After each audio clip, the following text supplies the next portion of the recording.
तो गाइस कैसे हैं आप सब लोग 100,000 रीइंकार्नेशंस के एपिसोड 5 के साथ हाजिर हूं। तो लास्ट एपिसोड के एंड पे हमने देखा था फाइनली हमारा लिन जुई वैंगजियान पवेलियन की मास्टर सुजेन से मिलने के लिए के मेन हॉल में पहुंच जाता है, जहां पर वो अपनी चेयर के ऊपर बैठी होती है और हमारा लिन जुई उसके सामने खड़ा होता है। तो सुजेन हमारे लिन जुई से कहती है, तुमने वो टेक्निक जो कि एल्डर जैंग को बताकर यहाँ पर भेजा था वो एक बहुत ही स्पेशल टेक्निक है, उसको return to an great dream technique कहा जाता है। एक ऐसी स्पेशल टेक्निक है जिस टेक्निक को जनरेशन टू जनरेशन हमारे वैंगजियान पवेलियन में सिर्फ और सिर्फ एल्डर्स को ही बताया जाता है, फिर सिर्फ और सिर्फ मास्टर को बताया जाता है। अब मुझे ये बताओ कि तुम्हें हमारे सेक्टर की इस टेक्निक के बारे में कैसे पता चला? तुम्हें इस टेक्निक के बारे में नहीं पता होना चाहिए था। लिन जुई से कहता है, तुम तो यहाँ पर सिर्फ और सिर्फ इस टेक्निक के बारे में बात कर रही हो, मुझे सिर्फ इस टेक्निक के बारे में नहीं पता। मुझे तो तुम्हारी इस ग्रेट टेक्निक के फ्लॉज के बारे में पता है कि इसके अंदर कहाँ कहाँ पर फ्लॉज हैं। तो सुजेन उसकी बात सुनने के बाद थोड़ा गुस्सा होती है और उसे कहती है, ये वाली टेक्निक्स पिछले 3000 साल से हमारे एंसेस्टर्स हमें आगे पास डाउन करते आ रहे हैं और तुम्हें लगता है कि इसके अंदर कहीं ना कहीं पर फ्लॉज रह गए हैं। ऐसा कैसे हो सकता है? अगर इसके अंदर फ्लॉज होते तो पिछले 3000 साल में कोई ना कोई एल्डर इसको पहचान लेता। तुम्हें इस बारे में कैसे पता चला? मुझे ये बताओ कि तुम्हारी इंटेंशंस क्या है, तुम यहाँ पर किस मकसद से आए हो? साथ ही वो अपने पास से अपनी पावर्स को रिलीज करती है और कुछ स्नेक टाइप के मॉन्स्टर्स के साथ उसके ऊपर अटैक करने के लिए उनको आगे की तरफ भेजती है। सुज़ैन उसे कहती है, अगर तुम मुझे यहाँ पर ये नहीं बताते कि तुम यहाँ पर किस मकसद से आए हो तो फिर मैं तुम्हारे साथ बिल्कुल भी पोलाइटली बात नहीं करूंगी। जो ये अपने हाथ को ऊपर की तरफ उठाता है, एनर्जी को रिलीज करता है, सामने की तरफ हाथ से एक स्लैश लगाता है, उसके जितने भी स्नेक्स होते हैं वो सारे के सारे वहाँ पर डिस्ट्रॉय हो जाते हैं। हमारा लिन जुई से कहता है, मैं यहाँ पर तुम्हें यही मशवरा दूंगा कि मेरे साथ बहुत ही प्यार से पेश आना। मुझे ये भी पता है कि लास्ट नाइट तुम इसी टेक्निक को मास्टर करने की कोशिश कर रही थी, जिसकी वजह से तुम्हारी बॉडी के अंदर काफी सारे इंटरनल इंजरीज हैं। तुम यहाँ पर अपनी पावर को इस तरह बेतुके इस्तेमाल करती रहोगी, तुम्हारी बॉडी के अंदर इंटरनल इंजरीज जो है वो और भी ज्यादा खराब हो जाएंगी। अगर यहाँ पर मैं तुम्हारी मदद नहीं करता उन सारी इंजरीज को हील करने के लिए तो मुझे लगता है कि कम से कम 6 महीने तक तो वो इंजरीज बिल्कुल भी ठीक नहीं होने वाली। ये बात सुनते ही सुज़ैन भी सोच रही होती है, इस लड़की को कैसे पता चला कि लास्ट नाइट में यहाँ पर प्रैक्टिस कर रही थी? लास्ट नाइट प्रैक्टिस करने के बाद ही मुझे बॉडी के अंदर काफी सारी इंजरीज हुई थी। मैं सुप्रीम टेक्निक को मास्टर करने की कोशिश कर रही थी लेकिन मैं उस टेक्निक को मास्टर नहीं कर पाई। लेकिन एक और बात यह है कि मैं तो उस वक्त अपने फॉरबिडन एरिया में थी, अपने सुप्रीम क्लियर पॉन्ड में, जहाँ पर जाना तीसरे बंदे के लिए बिल्कुल भी वंशित है, जहाँ पर तीसरा बंदा बिल्कुल भी नहीं जा सकता, यानी कि वहाँ पर सिर्फ और सिर्फ मास्टर्स जा सकते हैं। लेकिन इस लड़के को ना सिर्फ इतना पता है कि मैं लास्ट नाइट क्लियर पॉन्ड के अंदर बैठकर इस टेक्निक को मास्टर कर रही थी, बल्कि इसको ये भी पता है कि उसकी वजह से मेरी बॉडी के अंदर इंटरनल इंजरीज है। इस लड़के को इस सब के बारे में कैसे पता हो सकता है? ये लड़का है कौन, मुझे समझ नहीं आ रही। लिन जुई से कहता है, मुझे पता है कि तुम इस वक्त क्या सोच रही होगी, लेकिन मुझे नहीं लगता कि तुम्हें ज्यादातर इस बारे में सोचना चाहिए, क्योंकि यहाँ पर इंपॉर्टेंट ये है कि मैं यहाँ पर तुम्हारी मदद करने के लिए आया हूँ। वहाँ से बिल्कुल भी फर्क नहीं पड़ना चाहिए कि मैं कौन हूँ, मैं कहाँ से आया हूँ। इसके साथ ही वो सीढ़ियाँ चढ़ते हुए ऊपर आ जाता है। सीढ़ियाँ चढ़ने के बाद वो ऊपर उसकी शेर के सामने आकर खड़ा हो जाता है और उसे कहता है, तुम्हें एक बात अपने बारे में बता दूं कि मुझे नीचे खड़े होकर ऊपर देखने की आदत बिल्कुल भी नहीं है। मैं हमेशा लोगों को नीचे झुकाकर देखता हूँ। उसके सामने खड़ा होकर नीचे की तरफ उसकी तरफ देख रहा होता है। वो उसे एक और बात कहता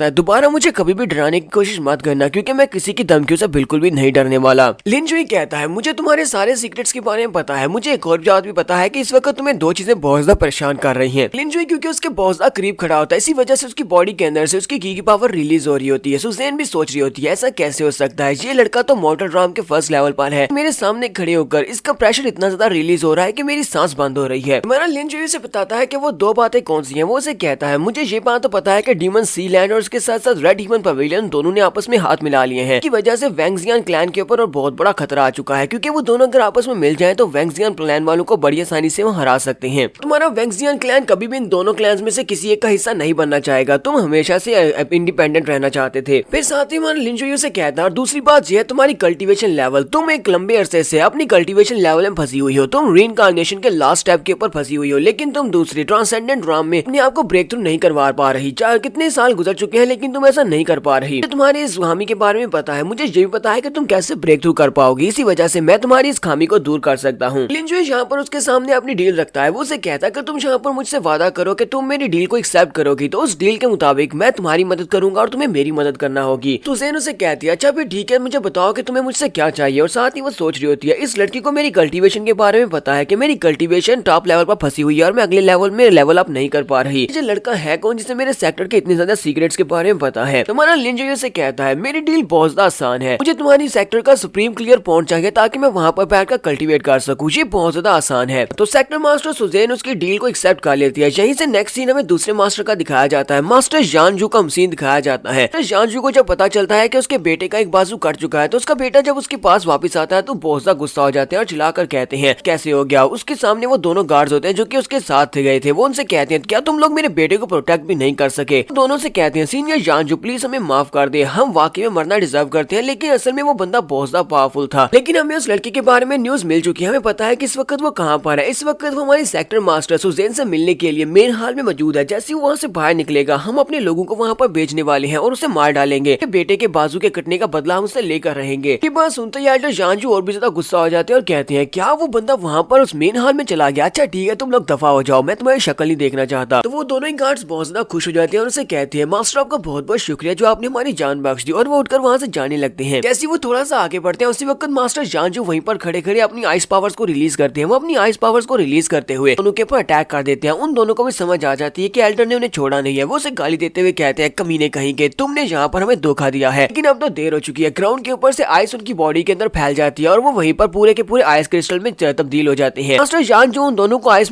क्रिस्टल बनाने के बाद कहते हैं तुम्हारे जैसे कुत्तों का क्या फायदा जो कि अपने ही मालिक की रक्षा नहीं कर सकते, तो तुम लोग बिल्कुल बेकार हो। तो ऐसे कुत्तों को मार दिया जाता है और वो आगे बढ़ते हैं और अपनी पावर्स को रिलीज करते हुए दोनों क्रिस्टल स्टैचूज के ऊपर जाकर अटैक करने वाले हैं। उन दोनों के ऊपर अटैक करने के बाद वो उन दोनों की बॉडीज को वहीं पर टुकड़े टुकड़े कर देते हैं। यहाँ पर उसने उन दोनों गार्ड्स को मार दिया है तो उसका बेटा भी वहीं पर खड़ा होता है। उसका बेटा उसे कहता है डैड उस बंदे ने कहा था कि वो डीमन लैंड से आया हुआ है कैनवॉय है, क्या आपको भी लगता है कि वो कैनवॉय नहीं है, यानी कि वो डीमन लैंड से आया हुआ मैसेंजर नहीं है? डैड उसे कहते हैं बेवकूफ लड़के कहेंगे, मैंने तुम्हें कितनी बार कहा है कि अपनी बेवकूफों वाली हरकतें छोड़ दो। तो डीमन लैंड से आया हुआ एनवॉय होगा, वो इनविजिबल होगा, यानी कि वो यहाँ पर किसी को अपने आप के बारे में बताएगा नहीं कि वो डीमन लैंड से आया हुआ है कैनवॉय है।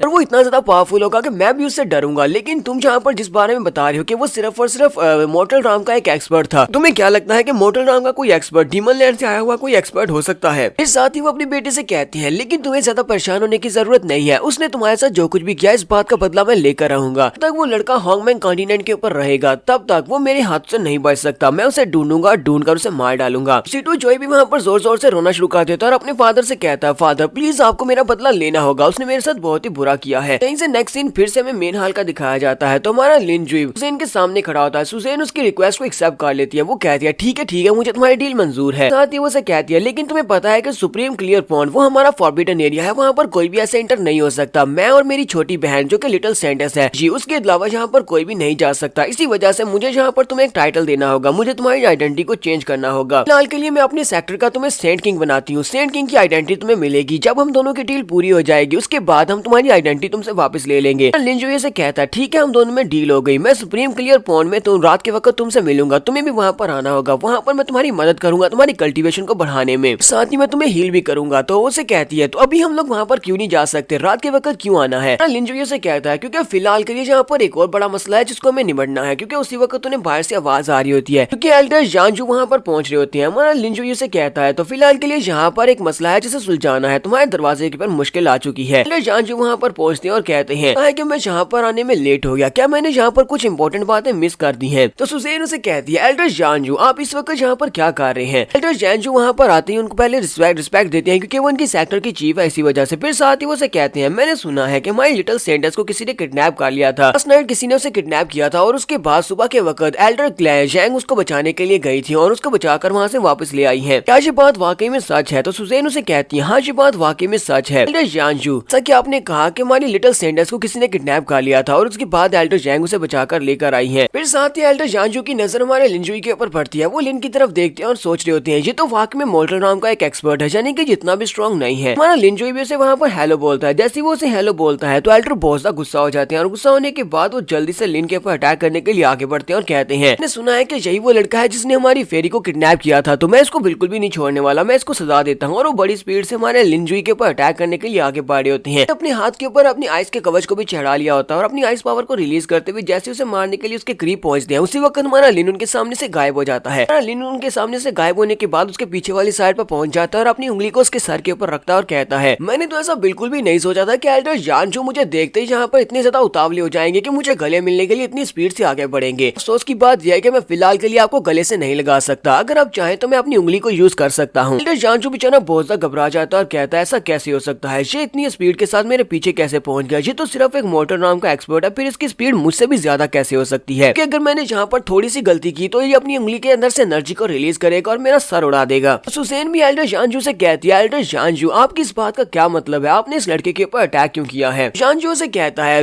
आप यहाँ पर मेरी बात को गलत मत समझना, मैं तो सिर्फ और सिर्फ अपनी सैंडस के लिए सब कुछ कर रहा हूँ। हमारी सैंडस लिटिल फेरी उसका स्टेटस हमारे सेक्टर में बहुत ज्यादा भाई है और मैंने सुना है कि इसी लड़के ने उसे किडनैप किया था, इसी वजह से मैं अपने आप को रोक नहीं पाया। अब यहाँ पर इसको खड़े करके इससे बातें कर रही है। मुझे तो लगा था कि आपने अभी तक इसको पकड़कर जेल में डाल दिया होगा ताकि इसको इंटेरोगेट किया जा सके किसने ये सब कुछ क्यों किया है। तो यहाँ पर हम लोग अपनी एपिसोड 5 का एंड करेंगे और नेक्स्ट एपिसोड में देखेंगे जानजू को किस तरह चीफ यहाँ पर शांत करने वाली है। थोड़ी एक्सप्लेनेशन अच्छी लगी हो तो कमेंट करके जरूर बताइएगा। चैनल को सब्सक्राइब कर दे, वीडियो को लाइक और शेयर कर दे। शुक्रिया।